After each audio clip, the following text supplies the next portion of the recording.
Hello dear friends, how are you. मैं doctor Vikas Sharma, assistant professor in political science, government college Bundi. आज की इस कक्षा में आप सभी का हार्दिक स्वागत करता हूं। मेजर वर्ल्ड कॉन्स्टिट्यूशन के इस प्रश्न पत्र में कल हमने अमेरिकन संविधान के संबंध में बात की थी, जिसके तहत हमने अमेरिकन शासन व्यवस्था में कानून निर्माण की प्रक्रिया को विस्तार से समझने का प्रयास किया था। इसी कड़ी के तहत आज के इस व्याख्यान में हम बात करेंगे अमेरिकी शासन व्यवस्था में संसदीय समितियों की भूमिका, या यूँ कह दीजिए अमेरिकन शासन व्यवस्था में संसदीय समितियों का योगदान। इसके संबंध में हम आज के इस व्याख्यान में बात करेंगे। जैसा कि मित्रों आप जानते हो, प्रत्येक संसदात्मक शासन व्यवस्था, चाहे वो ब्रिटेन हो, चाहे वो भारत हो, या अध्यक्षात्मक शासन व्यवस्था, यानी यूँ कह दीजिए कि लोकतांत्रिक शासन व्यवस्था के किसी भी मॉडल में संसद में समितियों का बहुत महत्वपूर्ण रोल होता है, क्योंकि संसद में कार्य की अधिकता इतनी होती है कि वह सब कार्यों पर सामूहिक रूप से ध्यान नहीं दे सकती। इसलिए वह वर्क डिस्ट्रीब्यूशन के सिद्धांत पर कार्य करते हुए अलग अलग समितियों को अलग अलग प्रकार की जिम्मेदारियां सौंप दी जाती है। तो आज हम इस व्याख्यान में बात करेंगे अमेरिकन शासन व्यवस्था में समितियों की भूमिका, अमेरिकी कांग्रेस में समितियों की भूमिका। रीड कहते हैं कि ये समितियां सदन की आंख, कान, हाथ और यहाँ तक कि मस्तिष्क के समान होती हैं। यानी समितियां इतनी महत्वपूर्ण होती हैं कि उन्हें हम शरीर के अंगों से तुलना की कर सकते हैं। शरीर के अंग जिस प्रकार शरीर के लिए महत्वपूर्ण होते हैं, जैसे आँख के बिना शरीर का कोई महत्व नहीं है, कान के बिना या मस्तिष्क के बिना, उसी प्रकार समितियों का भी कांग्रेस में बहुत बड़ा रोल होता है। ये इसी प्रकार की भूमिका अदा करती है। ब्रिटेन की संसद की तरह अमेरिकी कांग्रेस में भी विभिन्न प्रकार की समितियां कार्य करती हैं।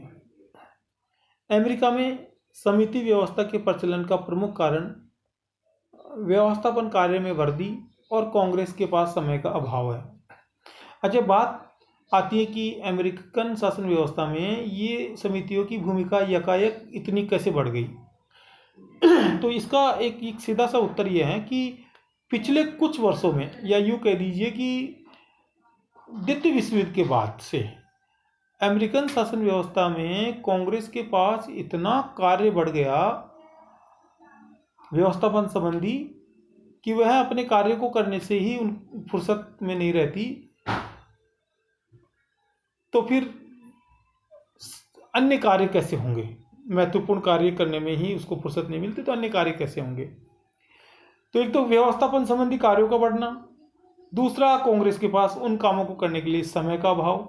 इन दोनों कारणों से अमेरिकन कांग्रेस में समितियों की भूमिका यकायक बहुत बढ़ गई है। अमेरिका में कांग्रेस की समितियों को व्यवस्थापन में बहुत महत्वपूर्ण भूमिका प्राप्त है। अच्छा, भारत में तो क्या होता है, सामान्यतः दो प्रकार की समितियां होती हैं। एक जिसको स्थायी समिति बोलते हैं और दूसरी जिसको अस्थायी समिति बोलते हैं। लेकिन अमेरिका में जो समितियों का जो प्रकार है वो बिल्कुल डिफरेंट है, और उन समितियों का महत्व भी बहुत ज़्यादा है। मैंने आपको पिछले व्याख्यान में भी बताया कि वहाँ विधेयकों के संबंध में समितियाँ इतनी ताकतवर हैं कि वे चाहे तो किसी विधेयक को समाप्त कर सकती है, यानी उसको पेंडिंग डाल सकती है। और मैंने एक उदाहरण भी दिया था आपको कि वहाँ लगभग 95% विधेयक तो केवल इसी कारण समाप्त हो जाते हैं क्योंकि समितियाँ उसको आगे प्रोसेस में लाती ही नहीं है। इस कारण समाप्त हो जाते हैं। तो समितियों का रोल अपने आप इस उदाहरण से स्पष्ट हो जाता है। परंतु ब्रिटेन में समितियों के द्वारा इस प्रकार की भूमिका अदा नहीं की जा सकती, क्योंकि ब्रिटेन में किसी भी विधेयक को अपने प्रतिवेदन के साथ समिति द्वारा संसद को लौटाना आवश्यक होता है। वो अपनी एक रिपोर्ट उसके साथ लगा सकती है, लेकिन वह उसको पेंडिंग नहीं डाल सकती। वह अपने कुछ सुझाव या अपने कुछ उसमें अपने सुझाव कुछ वो उसमें डाल सकती है उस एक नोट में, लेकिन वह उसको अपने पास पेंडिंग नहीं रख सकती। उसे अनिवार्य रूप से संसद को समय पर देना आवश्यक है, संसद के पटल पर रखना आवश्यक है। तो ब्रिटेन और अमेरिका में जो समितियों का जो रोल है उसमें यहीं से अंतर आ जाता है। इंग्लैंड में संसदीय शासन व्यवस्था में व्यवस्थापन संबंधी संपूर्ण दायित्व मंत्रिमंडल का होता है। वहाँ मंत्रिमंडल व्यवस्थापन का कार्य देखता है, मैंने पहले भी बताया, जिसे कार्यपालिका बोलते हैं। जबकि अमेरिका में यह दायित्व कार्यपालिका का नहीं होकर कांग्रेस का होता है। कांग्रेस मीन्स व्यवस्थापिका का होता है, यानी वहाँ विधायिका का ये कार्य होता है। तो ये एक बहुत बड़ा मौलिक अंतर है इन दोनों में, और इसी कारण वहाँ समितियों की भूमिका में भी अंतर आ जाता है। अमेरिका में समितियों को मोटे तौर पर हम 6 भागों में विभाजित कर सकते हैं। वहाँ मोटे तौर पर 6 प्रकार की समितियाँ होती हैं और इन सभी समितियों की अलग अलग भूमिका होती है। तो आइए हम बात करते हैं। पहली, स्थायी समितियाँ। दूसरा, विशेष समितियाँ। तीसरा, कॉन्फ्रेंस समितियाँ। चौथी, संपूर्ण सदन की समिति। पांचवा, नियम समिति। और छठवा, संयुक्त समितियाँ, जो जॉइंट कमिटीज होती हैं जिसमें दोनों सदनों के सदस्य शामिल होते हैं। तो ये कुल मिला के 6 प्रकार की समितियाँ होती हैं। अच्छा, यहाँ भी भारत में भी कुछ समितियाँ ऐसी होती हैं जिनमें कुछ क्या ज़्यादातर समितियाँ ऐसी होती हैं जिनमें दोनों सदनों के सदस्य होते हैं। चाहे वो लोक लेखा समिति देख लीजिए, चाहे वो प्राक्कलन समिति देख लीजिए। तो इनमें दोनों सदनों के सदस्य शामिल होते हैं ताकि दोनों सदनों का प्रतिनिधित्व उसमें हो जाए और दोनों सदनों की बात उस समिति के सामने रखी जा सके। तो पहली है स्थायी समितियाँ। अमेरिका में 1946 में समितियों का पुनर्गठन अधिनियम पारित किया गया था और इस अधिनियम के आधार पर प्रतिनिधि सदन में 20 और सीनेट में 16 समितियां निर्धारित की गई कि भाई प्रतिनिधि सदन में तो 20 समितियां होगी और सीनेट में 16 समितियां बनाई जा सकती है। इन समितियों में 9 से लेकर 50 तक सदस्य संख्या हो सकती है। वह ज़रूरत के हिसाब से होती है। जितनी गंभीरता किसी मामले की हो या जितनी भूमिका किसी समिति की होगी उसके आधार पर सदस्य संख्या रखी जा सकती है, लेकिन उसमें मिनिमम संख्या 9 और अधिकतम संख्या, जिसको मैक्सिमम संख्या कहते हैं, वो 50 हो सकती है। प्रतिनिधि सदन में स्थायी समितियों का गठन प्रत्येक चुनाव के बाद होता है, यानी जब भी प्रतिनिधि सदन का चुनाव होगा तो वहाँ स्थायी समितियों का पुनर्गठन होगा। परंतु सीनेट में स्थायी समितियों के कुछ सदस्य 2 वर्ष के पश्चात बदल दिए जाते हैं। वहाँ 2-2 साल में कुछ सदस्य बदल दिए जाते हैं और उनके स्थान पर उतने ही नए सदस्य ले लिए जाते हैं। यानी वहाँ इस प्रकार प्रत्येक चुनाव के बाद में पुनर्गठन नहीं होता। और उसका कारण ये भी है कि सीनेट स्थायी सदन है, सीनेट कभी भंग नहीं होता। सीनेट में एक सदस्य एक बार में 2 समितियों का सदस्य भी हो सकता है, लेकिन प्रतिनिधि सदन में ऐसा नहीं हो सकता। प्रतिनिधि सदन में प्राय ये देखा जाता है कि एक सदस्य एक बार में एक समय में एक ही समिति का सदस्य होगा। उसे सामान्यतया दूसरे समिति का सदस्य नहीं बनाया जा सकता या नहीं बनाया जाता, यानी एट ए टाइम वह एक ही समिति का सदस्य होगा। अमेरिका में सामान्यतया जो समिति का चेयरमैन होता है वह सदन का मतलब उस समिति के जो सदस्य उनमें से किसी वरिष्ठ को बनाया जाता है।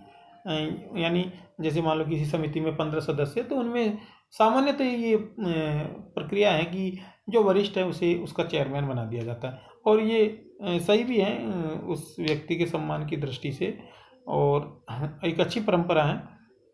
तो वहाँ चेयरमैन जो बनाया जाता है वह वरिष्ठता के आधार पर चुन लिया जाता है। विशेष समिति, इन समितियों का गठन किसी विशेष विधेयक पर विचार करने के लिए किया जाता है। अचानक कोई विशेष विधेयक ऐसा आ जाता है तो उस पर विचार करने के लिए इस प्रकार की समितियां होती हैं, और जब उस विशेष मुद्दे पर चर्चा हो जाती है, वह मुद्दा सोल्व हो जाता है, वह कार्य सिद्ध हो जाता है, तो उसके बाद में यह समिति स्वतः ही समाप्त हो जाती है या समाप्त मानी जाती है, क्योंकि ये तात्कालिक रूप से ज़रूरत के हिसाब से बनती है समिति, और जब वो ज़रूरत समाप्त हो जाती है तो उसे समाप्त मान लिया जाता है। कॉन्फ्रेंस समितियां, जब किसी भी विधेयक के संबंध में प्रतिनिधि सदन एवं सीनेट के मध्य मतभेद उत्पन्न हो जाए तो तत्काल दोनों सदनों के 3-3 या 5-5 सदस्यों द्वारा एक संयुक्त समिति बनाई जाती है जो दोनों सदनों की तरफ से संवाद स्थापित कर सके। इसमें दोनों सदनों के 3-3 सदस्य हो सकते हैं, यानी 6 सदस्य हो सकते हैं, या दोनों सदनों से 5-5 सदस्य हो सकते हैं, यानी 10 सदस्य हो सकते हैं। और फिर उसके बाद में वे दोनों सदनों की बात रखती है और उसके माध्यम से तालमेल बिठाने का प्रयास किया जाता है। तो इसे कॉन्फ्रेंस समिति बोलते हैं, यानी एक तरह से कॉन्फ्रेंस दोनों सदनों के मध्य डायलॉग्स का काम, संवाद स्थापित करने का काम करती है। इस समिति का मुख्य उद्देश्य जो दोनों सदनों के मध्य किसी मुद्दे को लेकर गतिरोध उत्पन्न हो जाता है, उस गतिरोध को समाप्त करना होता है। ये इस समिति का मुख्य कार्य होता है, किसी भी प्रकार की गतिरोध को समाप्त करना। अगला है संपूर्ण सदन की समिति।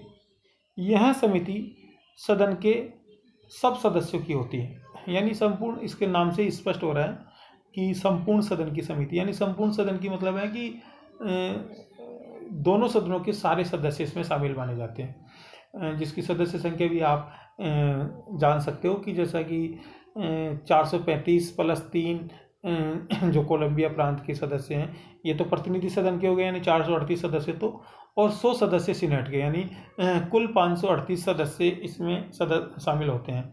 अच्छा, इस समिति की खास बात यह है कि ये जो संपूर्ण सदन की जो समिति होती है उसमें सदन का मतलब अंतर केवल इतना सा होता है कि सदन में जो अध्यक्षता करता है वो सभापति करता है, लेकिन जो संपूर्ण सदन की जो समिति होती है उसमें सभापति इसकी अध्यक्षता नहीं करता। ये एक अंतर तो ये होता है, यानी इसकी बैठक की अध्यक्षता सभापति नहीं करता। दूसरा ये है कि इस समिति की गणपूर्ति, कोरम, वह मिनिमम 100 सदस्य रखा गया है। अब कोरम क्या होता है? कोरम या गणपूर्ति से तात्पर्य है कि वह न्यूनतम सदस्य संख्या जिसके बिना सदन की बैठक बुलाना संभव नहीं है, यानी सदन की बैठक नहीं बुलाई जा सकती उस मिनिमम सदस्य संख्या के बिना, तो उसे कोरम कहते हैं। तो ये जो मिनिमम सदस्य संख्या इस समिति के लिए रखी हुई है 100, यानी इसका मतलब ये है कि 538 में से कम 100 सदस्य उपस्थित होंगे तो ही मीटिंग बुलाई जा सकती है। 100 से कम सदस्य उपस्थित होंगे तो इन संपूर्ण सदन की मीटिंग नहीं बुलाई जा सकती, संपूर्ण सदन की समिति की मीटिंग नहीं बुलाई जा सकती। तो ये कोरम है, ये एक तरह से गणपूर्ति है। नियम समिति, जो विधेयक स्थायी समिति से आते हैं उन्हें नियम समिति के पास भेज दिया जाता है। स्थायी समिति से पास होकर आते हैं तो उन्हें नियम समिति के पास भेज दिया जाता है। नियम समिति उसकी छानबीन करती है और उसको बारीकी से देखती है, और उसके बाद में यदि वह इन्हें स्वीकृति दे देती है तो फिर सदन में इन पर विचार किया जाता है, क्योंकि वह बहुत बारीक से उसको देखती है। अच्छा, इस समिति में कुल 12 सदस्य होते हैं। नियम समिति में कुल 12 सदस्य होते हैं। संयुक्त समितियां, कभी कभी सदन में ऐसे विषय भी आ जाते हैं जिनकी जांच एवं कार्यों के संबंध में दोनों सदनों की संयुक्त कार्यवाही आवश्यक होती है। ऐसे कई विषय आ जाते हैं जिसमें दोनों सदनों की एक साथ में कार्यवाही या अलग अलग दोनों सदनों की कार्यवाही आवश्यक होती है। तो ऐसे अवसर पर दोनों सदनों के सदस्यों द्वारा एक संयुक्त समिति बनाई जाती है, एक जॉइंट कमेटी बनाई जाती है और इस समिति में जो सदस्य संख्या होती है वह विषय की गंभीरता के हिसाब से, कार्य की ज़रूरत के हिसाब से होती है। यानी यह सदस्य संख्या कितनी भी हो सकती है। यदि कार्य बहुत गंभीर है, बहुत व्यापक है, तो सदस्य संख्या अधिक हो सकती है, और कार्य बहुत सामान्य है तो सदस्य संख्या कम हो सकती है। लेकिन इसमें दोनों सदनों के सदस्य शामिल होते हैं और दोनों सदनों के माध्यम से इस समिति का गठन किया जाता है। इसे संयुक्त समिति बोलते हैं। इस समिति का कार्य पूरा हो जाने पर यह समिति भी स्वतः ही समाप्त हो जाती है, क्योंकि यह भी किसी ज़रूरत के हिसाब से, तात्कालिक ज़रूरत के हिसाब से बनाई जाती है। तो ये कार्य सिद्धि के बाद में, कार्य समाप्त होने के बाद में समाप्त हो जाती है। तो अमेरिकन जो व्यवस्थापन है, जो अमेरिकन शासन व्यवस्था का जो स्वरूप है, उसमें आप देखिए समितियों का बहुत अधिक महत्व है, और इस समितियों के महत्व के कारण ही कभी कभी इनको छोटी व्यवस्थापिका भी कहा जाता है, यानी छोटी व्यवस्थापिका की संज्ञा दी जाती है। या जैसे मतलब कहते हैं ना कि बहुत बड़ा समितियों का रोल है, तो व्यवस्थापिका तो नहीं है, लेकिन उसका एक लघु रूप इन समितियों को कह सकते हैं, और वहाँ कहा भी जाता है, छोटी व्यवस्थापिका इन समितियों को कहा भी जाता है। तो ये अपन ने इस व्याख्यान में समझने का प्रयास किया। यदि इस व्याख्यान के संबंध में, समिति व्यवस्था के संबंध में, समितियों की भूमिका के संबंध में आपको किसी प्रकार की कोई क्यूरी हो या कोई जिज्ञासा हो, कोई प्रश्न हो आपके, तो आप मुझे व्हाट्सएप ग्रुप के माध्यम से या फ़ोन कॉल के माध्यम से पूछ सकते हैं और उसका समाधान आप ढूंढ सकते हैं। साथ ही मैं आपको इसमें एक असाइनमेंट भी देता हूँ, जिसमें 2 प्रश्न हैं। एक तो अमेरिकी प्रतिनिधि सदन में कुल कितनी स्थायी समितियां होती हैं, ये एक ऑब्जेक्टिव टाइप का क्वेश्चन है, तो उसको आपको हल करना है। इसमें से चारों आंसरों में से कौन सा सही है वह टिक लगाना है। दूसरा है, अमेरिकी कांग्रेस में समितियों की भूमिका को स्पष्ट कीजिए, यानी इन समितियों की क्या भूमिका है, क्या रोल है इन समितियों का। तो थोड़ा सा विस्तार से, यानी जैसा कि अपने लघुत्रात्मक क्वेश्चन आते हैं परीक्षाओं में 10 नंबर के, उस स्तर का इसको रखकर आपको आंसर देना है। और जैसा कि मैंने पहले भी बोला कि यदि कोई किसी प्रकार का कोई प्रश्न हो, कोई जिज्ञासा हो, तो आप मुझे सोशल मीडिया के माध्यम से, सोशल मीडिया के विभिन्न प्लेटफॉर्म के माध्यम से संपर्क स्थापित करके अपना सॉल्यूशन प्राप्त कर सकते हैं। आज के इस व्याख्यान में हम इतना ही अध्ययन करेंगे, और कल हम इससे आगे हम बात करेंगे अमेरिकन कांग्रेस एवं सीनेट, यानी अमेरिकी कांग्रेस में सीनेट की क्या भूमिका है, उसके गठन की प्रक्रिया, उसके सदस्यों के वेतन भत्ते, उसके विशेषाधिकार, इन सब के संबंध में हम अगले व्याख्यान में विस्तार से चर्चा करेंगे। आपने मेरे इस व्याख्यान को ध्यान से सुना, उसके लिए आप सभी को धन्यवाद। मैं समझता हूँ कि आपको आज के इस व्याख्यान से ज़रूर कुछ लाभ हुआ होगा। थोड़ा आप भी यदि किताब का अध्ययन करेंगे और उसके बाद में यदि कोई क्वेश्चन हमसे पूछेंगे, तो आपको और ज़्यादा आसानी से इस व्यवस्था को समझने में सहूलियत होगी। तो आप सभी को एक बार पुनः धन्यवाद।